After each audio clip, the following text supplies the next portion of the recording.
1년 전에 친구의 결혼식에 참석을 했는데 드라마에서나 보던 막장을 실제로 보게 되어서 깜짝 놀랐던 사건이 있었고 오늘 문득 생각이 나서 한번 적어보려고 한다. 친구와 신랑 A는 대학 시절부터 사귀었고 A는 지금 공무원으로 시청에 다니고 있었다. A는 살짝 통통한 체형에 소심한 성격이었는데 다른 사람을 배려할 줄 알고 동물을 사랑하는 정말 좋은 사람이었다.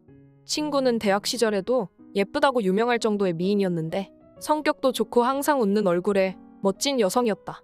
대학 동기들끼리는 미녀와 야수라고 자주 놀리고는 했는데 사실은 우리 모두가 인정하는 굉장히 잘 어울리는 커플이었다. 친구와 A는 연애 시절부터 지금까지 크게 싸운 적이 없을 정도로 사이가 좋고 아무 문제가 없었다.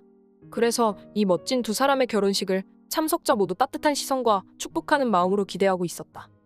결혼식 당일날 감동적인 본식이 끝나고 2부 피로연이 시작되기 전까지 우리는 식장 안에 있는 카페에서 수다를 떨고 있었는데 카페 입구 쪽에서 다투는 것 같은 소리가 들려왔다.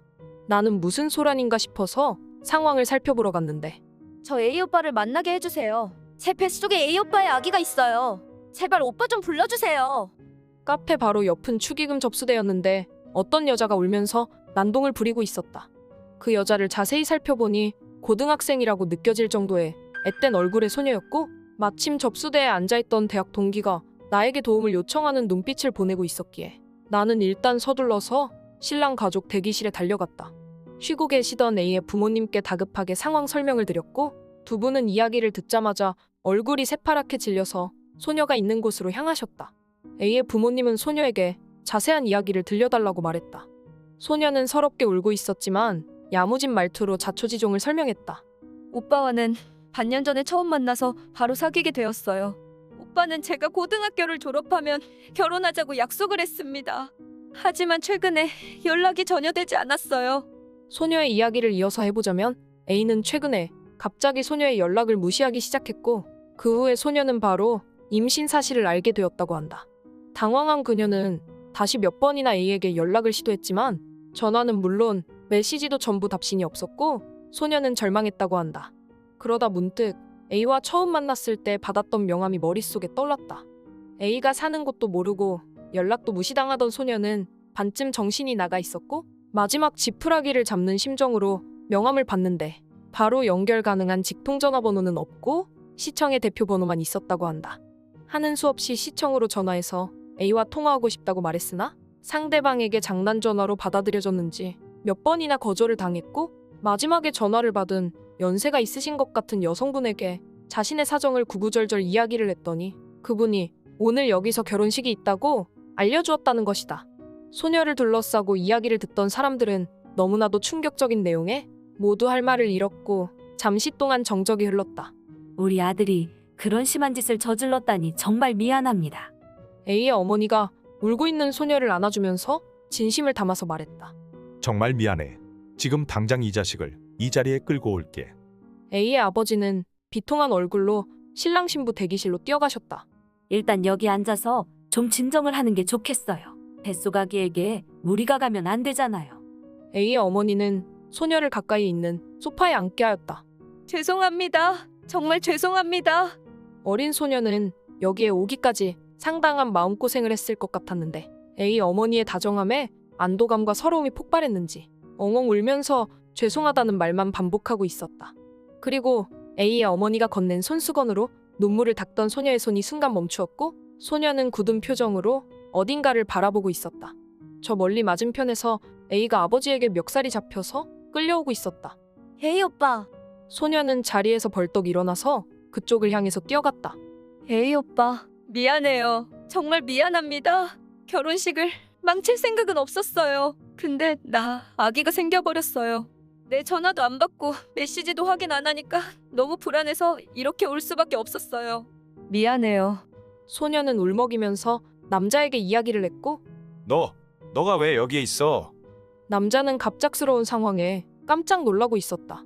그리고 그 남자의 정체를 알고 우리는 더 놀라고 말았다. 뭐야? 저건 A가 아니고 B잖아? 그렇다. 소녀는 이쪽으로 끌려오고 있는 A를 지나쳐서 그 뒤쪽에 있는 화장실에서 나온 B에게 달려갔던 것이다.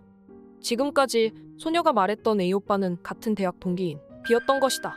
소녀는 분위기가 심상치 않다고 눈치를 챘는지 저기 이 사람이 A 오빠가 맞죠? 떨리는 목소리로 주변을 돌아보면서 물어보았다.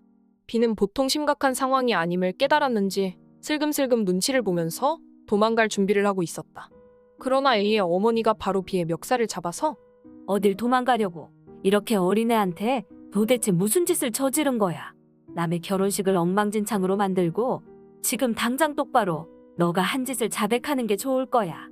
A의 어머니는 분노로 온몸이 부들부들 떨리고 있었다. 비는 주변 사람들의 차가운 시선에 두려움을 느꼈는지 패닉 상태가 되어서 이야기를 하기 시작했다. 비는 길거리 헌팅으로 여자들을 꼬셔서 자주 놀았는데 여자들에게 연락처를 알려줄 때마다 사용했던 무기가 A의 명함이었다고 한다. A와의 술자리에서 받은 명함을 길에서 꼬신 여자에게 건넨 적이 있었는데 공무원 명함이 여자들에게 신뢰감을 주기에 좋다고 깨달았다는 것이다. A의 명함에는 소속과 직급만 나와 있고 직통번호나 개인 전화번호는 기재되어 있지 않았는데 B가 자신의 핸드폰 번호를 넣어서 가짜 명함을 대량으로 제작해서 사용하고 있었다.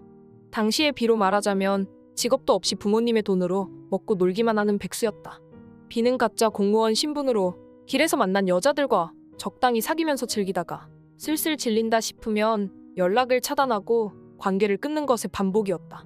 그러다가 결국 자신의 무기였던 명함이 배신을 했다. 소녀가 임신을 했고 B가 다른 사람을 사칭한 것이라고 상상하지도 못한 채 A가 일하는 곳으로 연락을 해서 결국 오늘에 다다르게 된 것이다. 여기서 가장 불쌍한 사람은 아무 잘못도 없는 A였다. 소녀의 이야기를 듣고 아들에게 달려간 A의 아버지는 다짜고짜 아들에게 취조를 했고 당연히 아무것도 모르는 A는 내가 여고생을 꼬셨다고? 나는 전혀 모르는 일인데요. 아버지 지금 무슨 농담하시는 거예요? 이를 이 지경으로 만들어 놓고 모르는 척 오리발 내미는 거야. 내가 너를 그렇게 키웠어. 아버지는 분노를 참지 못하고 아들의 뺨을 내려쳤다. 그리고 멱살을 잡아서 소녀가 있는 곳으로 끌고 오는 도중에 진실이 밝혀지게 되었다. 다행히도 결혼식에 참석한 대학 동기 중에 변호사가 있었는데 자신은 피로연을 빠지고 사건을 마무리하겠다면서 나서주었고 소녀와 B를 데리고 카페로 향했다. 덕분에 피로연은 예정대로 무사히 진행되었고 더 다행이었던 것은 신부인 나의 친구는 처음부터 신랑에 대한 믿음이 확고했다는 사실이었다. A가 어린 여자애를 임신시켰다고?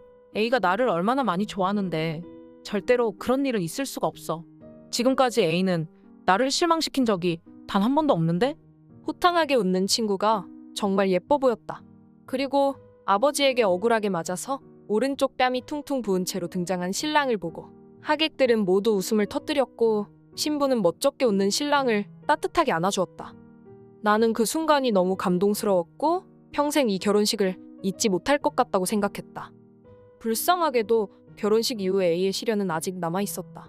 A가 신혼여행을 마치고 일터로 돌아갔을 때 이미 A는 어린 여고생을 임신시키고 다른 여자와 결혼한 파렴치한이 되어 있었다. 소문 들었어? A가 그냥 완전히 인간 말종이던데?